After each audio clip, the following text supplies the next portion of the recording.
Good morning, it's Mark at Top Local Lead Generation. We're here with Bernie Pawlik. Pawlik Automotive in Vancouver. Vancouver's best auto service experience. 16-time winners of Best Auto Repair in Vancouver. How you doing, Bernie? I'm doing very well. So we're going to talk about a Jeep Wrangler and some ball joint repairs. What was going on? What did you do on this vehicle? Well, this vehicle was brought in for an inspection and a brake vibration, and during the inspection we also found that the ball joints, all four, upper and lower, as well as all the tie rod ends, were all worn excessively and loose. So we proceeded to replace them. That's basically what we did this service. So are front end repairs pretty common on these vehicles? They are, actually, and yeah, it seems like every Jeep. This is a 2008, so it's now an 8-year-old vehicle. We've seen quite a few of these vehicles recently, and they all seem to typically have ball joints. Vehicles around this vintage, they all seem to have ball joints that are worn out. Some of them, I think, a little on the premature side. We've had some that are under 100,000 kilometers, and the ball joints have excessive play, as do all the tie rod ends as well. So sometimes we don't need to necessarily always do them all at the same time. You know, it can be a pretty big bill, so it can be prioritized, but it's always best to, if you're going to do ball joints, do all the ball joints at one time, then do the tie rods at a separate time. But if anything's really, really loose, of course, it needs to be done because it's a safety issue. So are there lots of other problems that are common to Jeeps? Overall, they seem to be pretty good vehicles. Front end issues are common, and it seems like it's a Chrysler, it's a Dodge truck type of phenomenon. Although Jeep is kind of a separate brand, it is a Dodge truck made by Dodge. And it seems like any Dodge F-150s, F-250, sorry, I got the wrong brand there.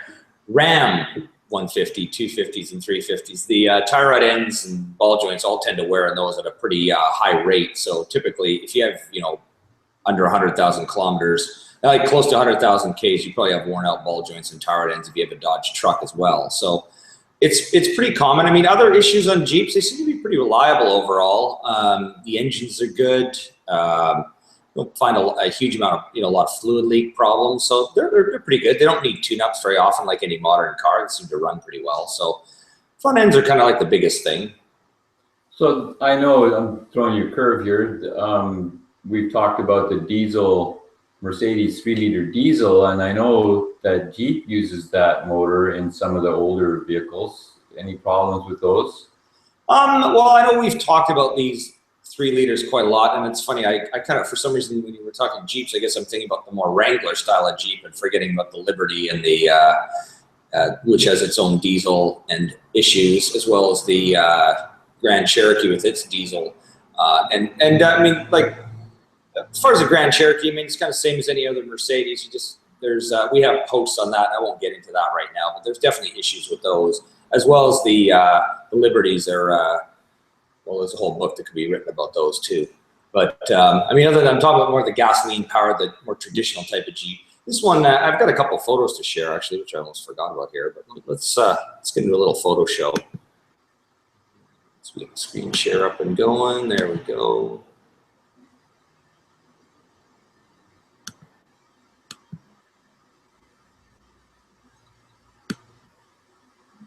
So there's our, this is a sample of the ball joint. The top item is the ball joint that we removed from this vehicle. That's one of 4. There's upper and lower ball joints. And then on the bottom of the picture is one of the tie rod ends. Again, there's 4 tie rod ends that tend to wear as well. That rubber sort of piece that's got a crack in it, that's the rubber dust boot. And that was actually broken in the removal process. But if those are ever broken on the car, while it's in the vehicle, those will shorten the life of the joint because water and dirt can get in and wreck the joint. But it, in and of itself, doesn't necessarily mean the joint's bad. But this is a sort of view of what the pieces that we replaced.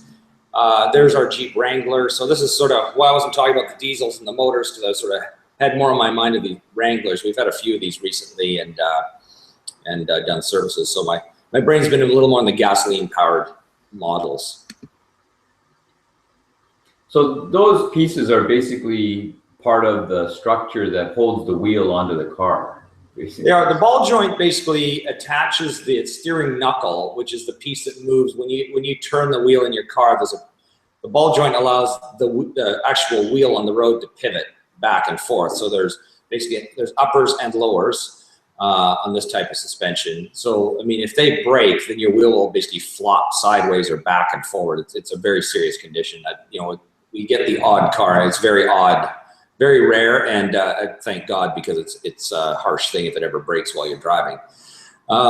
The tie rod end, that's a longer pieces on the bottom of the picture. Those link the steering together. So on this vehicle, when you turn your steering wheel, it goes down to a steering box, which is basically a gearbox that attaches to the steering linkage. And those tie rod ends all attach to the linkage. So if any of those break, or if they're excessively loose like they were in this Jeep, you get a lot of wander. So you turn the steering wheel and it doesn't respond as well as it should. So that's why, that's what's critical about replacing these parts. Now, when they get too loose and worn, and you know, then they can actually break and pop apart, and your wheel will point. You know, one of your wheels you'll be in control of, and the other one you won't. But there's actually one joint that can break. Actually, on this Jeep, there's two of them that could break, where you completely lose control of your steering.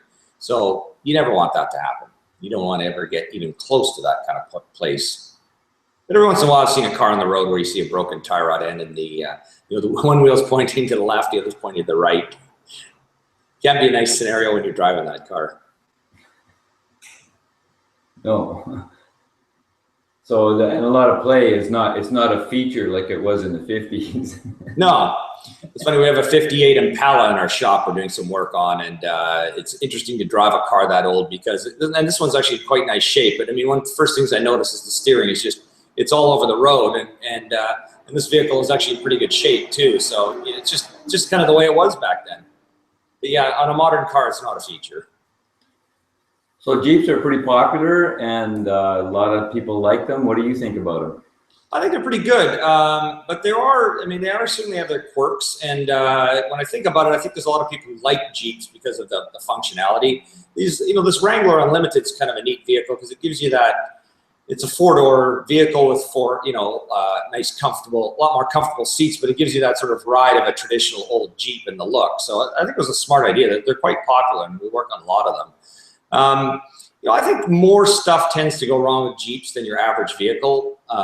They're kind of like I want to call them the British sports car of American cars because they're not that bad. But there's a lot that goes on with them. But people seem to like them, and so they're willing to do whatever it takes to keep the car going. But overall, I like if that's the kind of vehicle you like, I mean they're awesome.